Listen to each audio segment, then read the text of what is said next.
Hello and welcome to this edition of Rise Up with Rebecca Seawright on the Manhattan Neighborhood Network.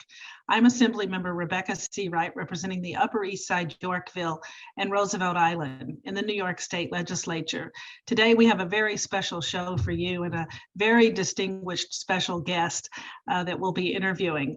Our show tonight features on mentoring and the success of mentoring and the outcomes. I recently lost a very special dear friend and mentor of mine who passed away recently, and I'll be speaking at her funeral at the Texas State Cemetery on February 10th. That's the Honorable Sarah Weddington. She was the lawyer that argued and successfully won the Roe versus Wade case before the United States Supreme Court, the youngest person ever to argue and win a case before the U.S. courts at age 24. And so we remember Sarah Weddington fondly. And so tune in by Zoom to her service on February 10th. Joining me today is a very, very special guest. Susan L. Taylor is the founder and CEO of National Care's Mentoring Movement and editor-in-chief emerita of Essence magazine. She is the best-selling author of 4 books and editor of 8 others, and is a 4th-generation entrepreneur who grew up in Harlem working in her father's clothing store. I look forward to hearing more about that. At 24, she founded her own cosmetics company, which led to the beauty editor's position at Essence, the publication she would go on to shape into a world-renowned brand with more than 8 million readers. It was that enterprising spirit that wedded to a deep love of her community that led to her founding of the National Cares Mentoring Movement in 2005 as Essence Cares. A community mobilization movement, National Cares is the only organization dedicated to providing mentoring, healing, and wellness services on a national scale for Black children. Thank you for joining us today, Ms. Taylor. It's wonderful to see you. Oh, it's so good to be with you again. I just so enjoyed meeting you, and I'm a real fan of the work that you do and the dedication that you have to the community. Well, thank you. And we're just such big fans of yours and all of your wonderful work that National Cares is doing in the mentoring movement. Tell us a little bit about your work with the organization. Well, the National Cares Mentoring Movement was founded as Essence Cares while I was chief editor of the magazine. You know, it was founded after the tragedy of Hurricane Katrina, because Essence has a festival that takes place in New Orleans.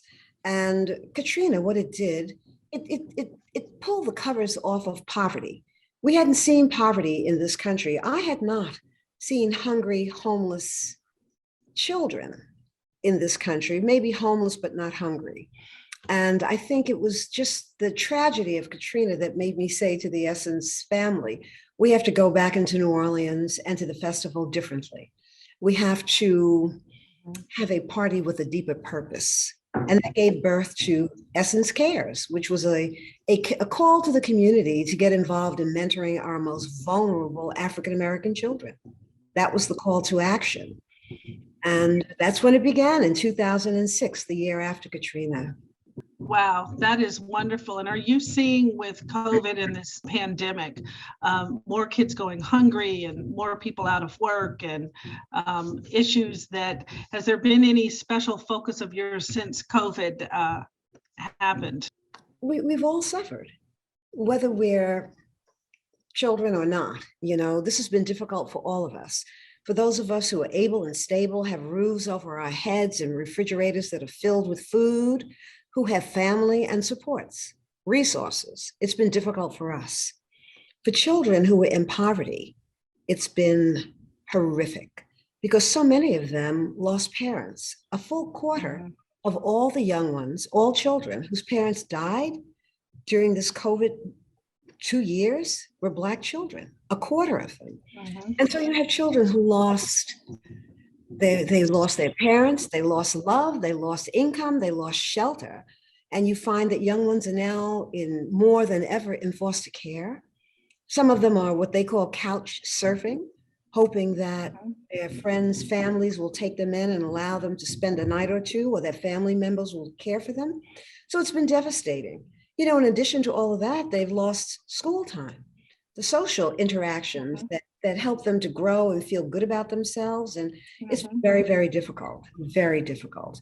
So that's the healing work that we do. The National Cares Mentoring Movement is really a community galvanizing movement that's been created to heal the trauma of growing up in poverty. Wonderful. What a wonderful organization and mission. That's just fabulous. And we need more services. One of the things I'm advocating for at our state legislature is more mental health dollars to be spent, specifically on our public school systems. But I want to ask you, who were some of your mentors? Oh gosh, I was so fortunate to grow up with my father and my mother, who were way showers for me, hardworking, not super warm and like huggy, but my parents were mature when they became parents. My mother was in her late 30s when she had my brother and me. And my father was 11 years older than her. And he was an entrepreneur. My family's from the Caribbean. My father came here with, a pen in his pocket, his stiff collared shirt, ready to do business. And so my father mentored me in business. I worked in his clothing store in Harlem. Of course, people like Maya Angelou, I'm sitting next to a pillow over here that she gave me and my husband. She was just so powerful in our lives and so generous. She's a person who stayed in touch with me more than I did with her. In fact, she wrote the pledge to our children that is the National Cares Pledge. And, when I think about the thing that she said so frequently, and I want to say, Rebecca, I'm just fully appreciating it now. She would always say that if you have all the other qualities, if you have all the other characteristics that human beings really want to advance their lives and need, without courage, they are meaningless. And understanding that now, at this age and stage of my life, I think than I ever had, or when she was even saying it. How powerful. Courage. That's such an important word, and the meaning behind it. Wow. That's terrific. And I have to ask you, was your father's clothing store, was it a men's store or women's store? Because you have such a great fashion sense about you. And so was your father's, tell us a little bit about growing up in your father's store. I don't know how my father did it, from St. Kitts. When I was growing up and I told people my father was from St. Kitts, they would say, where? They'd never heard of it, But my father had a ladies' clothing boutique. He had a boutique for women and beautifully decorated windows. And he was the only African-American to really own a store in East Harlem. All the stores there were owned by Eastern European Jews. And it's where the communities, Black and Latino communities, Irish people, Italian, if you know East Harlem, 116th Street and Park Avenue and moving south was sort of the intersection of all of those communities coming together. So I went to St. Paul's, and in St. Paul's we had Italians and Irish and African Americans, Caribbean people, and also, of course, Latinos. It was really quite beautiful. And my father sold stockings. That's where I learned how to kind of present myself. And he brought me into the business selling stockings. And then I graduated to panties and bras, and then to slips and blouses and skirts. So all of that was available in Larry's specialty shop. He was amazing. Oh, wonderful. Wow. What special memories and all that you learned from him. That's terrific. And so how did you specifically get involved in mentoring? I know that it's been so important to you, and now with this organization, what do you think was the trigger to get you involved in mentoring? Well, it was Matilda Cuomo, who just came to my office one day. She wanted to see me. She wanted to talk to me. And she said, you have to become a mentor. You have to get involved in mentoring. And she just began laying it out to me, and I paid attention to her. And that was really the beginning. I'm talking about, my goodness, probably 35, maybe 40 years ago. She was first lady at the time. Well, tell us about a successful mentor-mentee relationship that National Cares has facilitated, a true success story. Oh my goodness. There are young ones who came to us early on. Let me tell you the story. Maybe I don't know if she wants her name to be known, but when I met her, she was incarcerated. She was in a detention facility out in Dix Hills, believe it or not, the affluent Dix Hills out on Long Island. And when they called me and asked me if I would come and speak to the girls, I said yes, on my way out to the Hamptons, where we have a home. And I said, but I can't come now. But when I'm going there, I'll stop by and speak to the girls. I thought they were in a group home or something. So a few days before, my office called and said, give me some background so that I can prepare what I'm going to say. And I realized that it was a locked facility, a secured facility. And so I went, and the girls were a little out of control and just all over the place. And I said to them, I remember, Rebecca, when I was leaving, I said, if any of you want to really get your lives together, be in touch with me. Find me. I didn't give them my phone number. I don't even know if we had email at the time, probably not. And I want to say that 3 of those young women reached out to me when they were released, came to Essence. We hired them. They worked with us. All 3 of them have excelled in ways that make me so proud. One of them, I was at her college graduation, her graduate school graduation, Wow. and she today is a teacher in Newark, New Jersey. I'm so proud of her. Oh, that's fabulous. What a wonderful success story. How inspiring. That's just terrific. Great. And it reminds me too that transformation is possible, that we can transform communities, we can help people transform their lives, we can transform our own lives. And so often, that's the courage piece that I think Maya Angelou was talking about. We lose our way because we don't believe we're more than we seem. We are human and divine, and we Mhm. don't come to understand or know our divinity. We come to know our frailties. We know, the wounds. We remember who hurt us in the 3rd grade, somebody who pulled our hair, the teacher who was disrespectful, the parent who said mean things. But we don't Mhm. really understand that everything, even the wounds, can be useful. None of us wants to suffer. I mean, I certainly don't want to suffer. But the question that I always ask if I'm going through something, if I can remember this, I'm not saying that I remember it all the time, is what have you come to teach me? What is this lesson that I'm supposed to learn? What I've come to know is that pain is information. That's what it is. What's the information I Mhm. need to understand and embrace? What are the changes that life is encouraging me to make? Wow, that is so important. So, what is your vision for the organization going forward, having touched so many people's lives in such a positive, powerful way? What's the vision that you see for the future for National Cares? What I see is our creating the private and public partnerships. We need governmental support. We have corporate support, but we need to be involved more deeply embedded in our schools. We raise all the money that we bring to communities. We're in 58 cities around the country and really doing mentoring work in all of those cities, but we are building programs in select cities. And we don't really raise enough money in those cities, including here in New York City, Wow. at schools here and Mhm. in the Bronx, and certainly here in Brooklyn. And we have representation in all of the boroughs.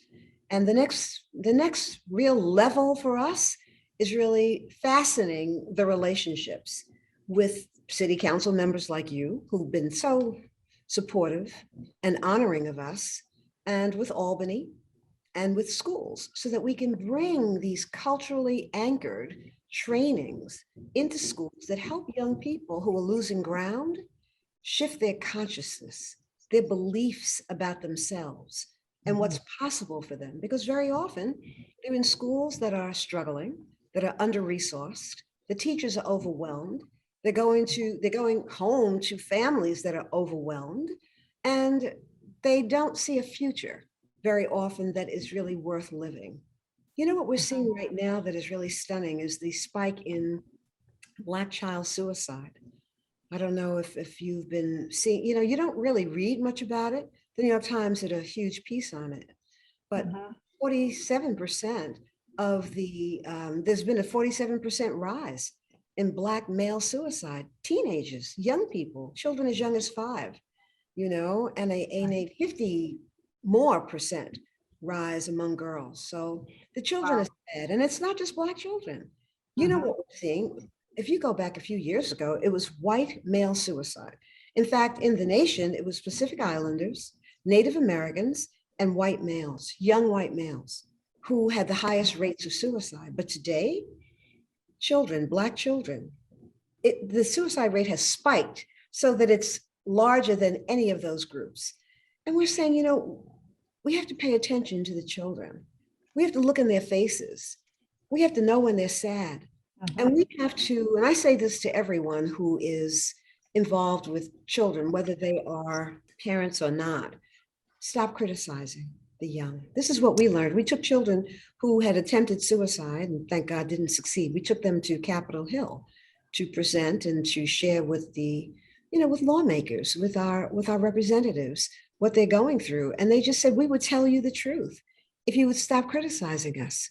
But we don't want to tell you the truth. If you would stop just preaching, to us and just tell us, listen to us. We have things that we have to say. Ask us how we're feeling. We'll tell you the truth if you will allow it. So that's what I've learned. And that's what I want to share.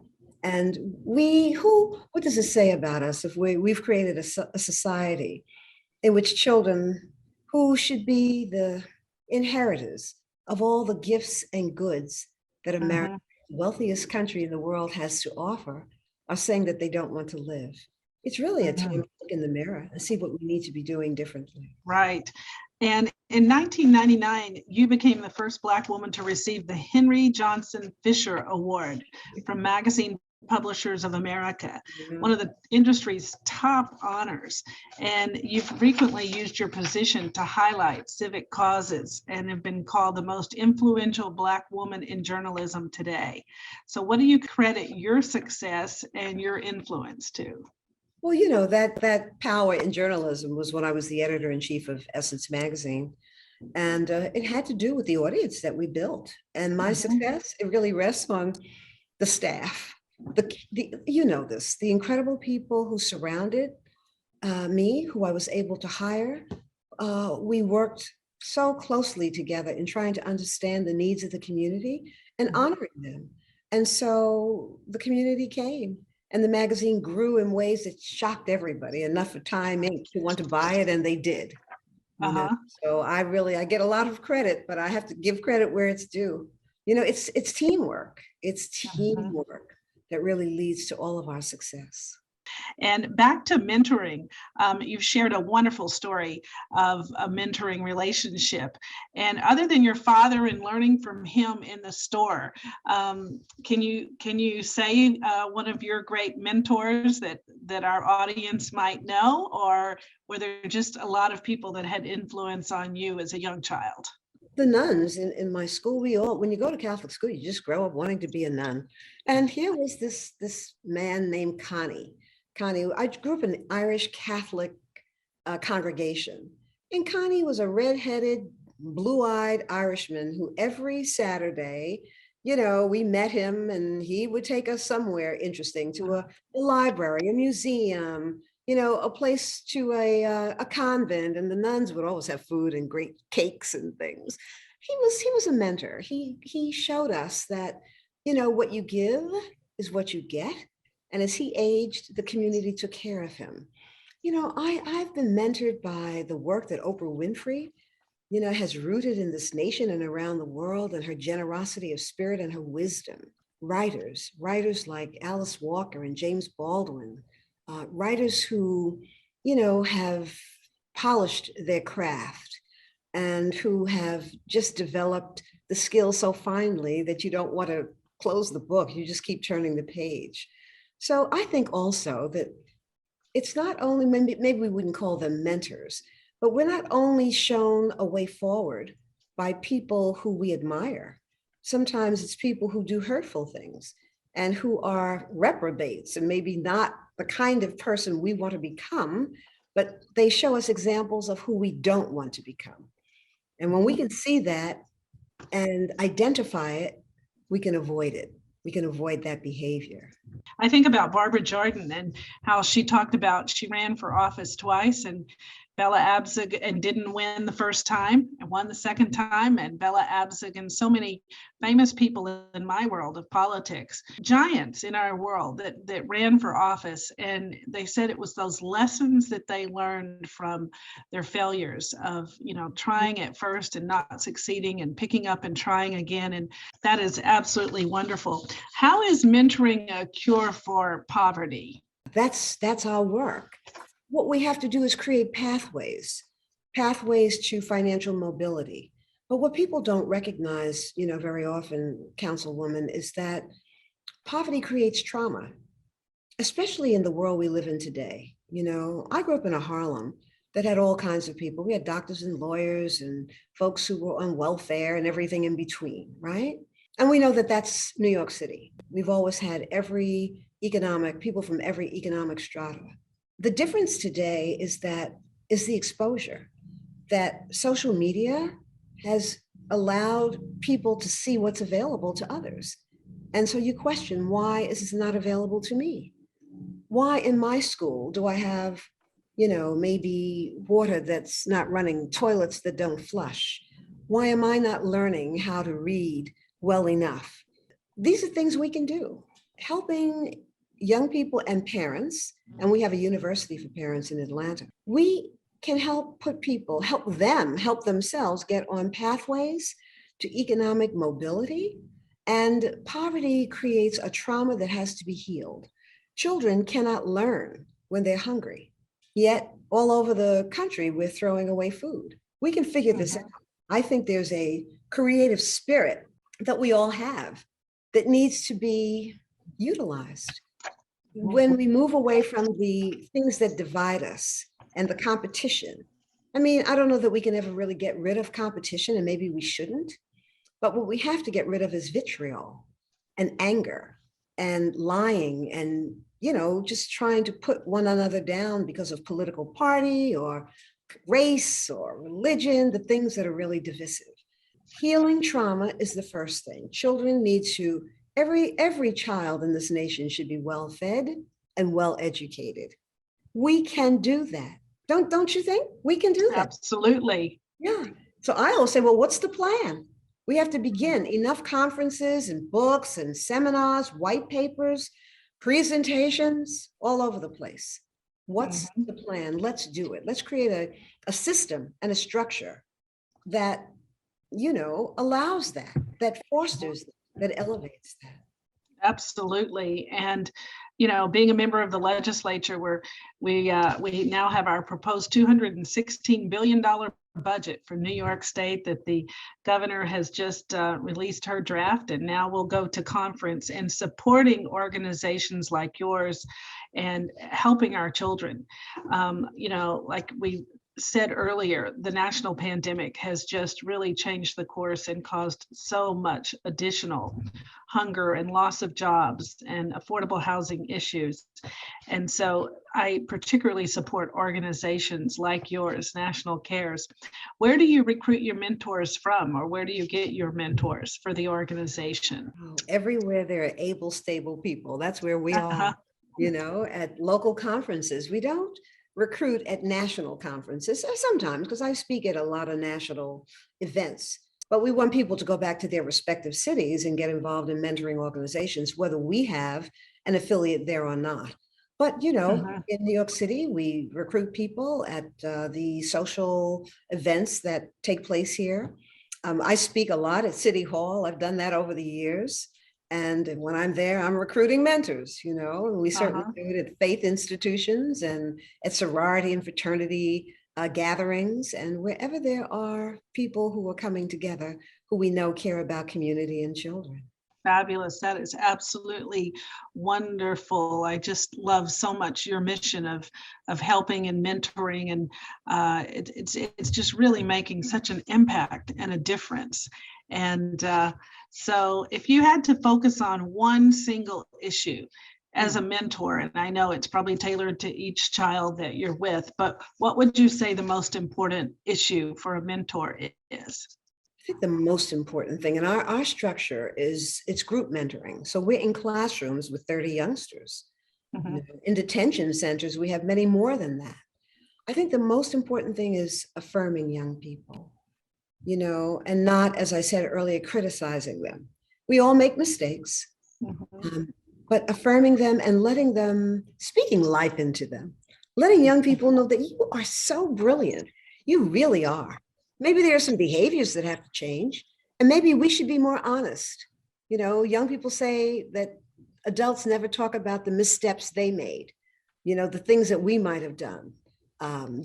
So we want them to understand that they have the capacity to learn anything that they're willing to focus on, to not compare themselves to others. I think it's the comparing of our lives, and not just with young people, but us. As we compare ourselves, women, oh, I wish I looked like her. I wish that was my body. And, I need this and she has it and I don't. And men and women do that. And each of us is a divine original. I think that's what young people need to know, that there's no one else on the face of this earth who is exactly like you. And you're sent here to do something so powerful and important. It may not be in the spotlight. It may not be on a grand stage, but it's giving back to society the gift of amplifying lives, the gift that's been given to you. So we want to teach young people to really own their gifts, and to know that if there are behaviors that are destructive and wounding to them and other people, that those are the behaviors that may need to change. That is just terrific. What wonderful, wonderful message that you have and mission for this organization.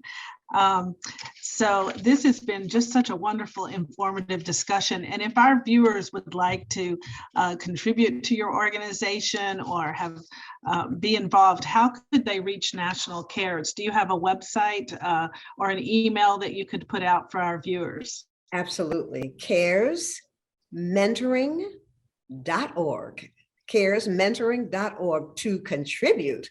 Just email K Osborne, the letter K, Osborne, Carrie is her name, Osborne, who you met, who visited your office, K Osborne at caresmentoring.org. And you can contribute online too. We need resources to continue to do this work. Absolutely. And it's so important that people support this organization and others like it that are really, really making a difference for our young people all over the country. And so I just want to thank you very much for coming on our show today. This has been such an informative discussion, and I look forward to supporting the work of National Cares Mentoring and hosting you in Albany. Would love to have you talk to the legislators at the state capitol and maybe bring some of the young students, like you were mentioning earlier, that went before Congress to talk about their special issues. So again, I want to thank my special guest, Susan Taylor, for speaking with us tonight on all of your outstanding work. You are such a wonderful mentor and success, and we're so privileged and honored to have had you with us for this special time. So thank you to our viewers for watching Rise Up with Rebecca Seawright on the Manhattan Neighborhood Network. Thank you.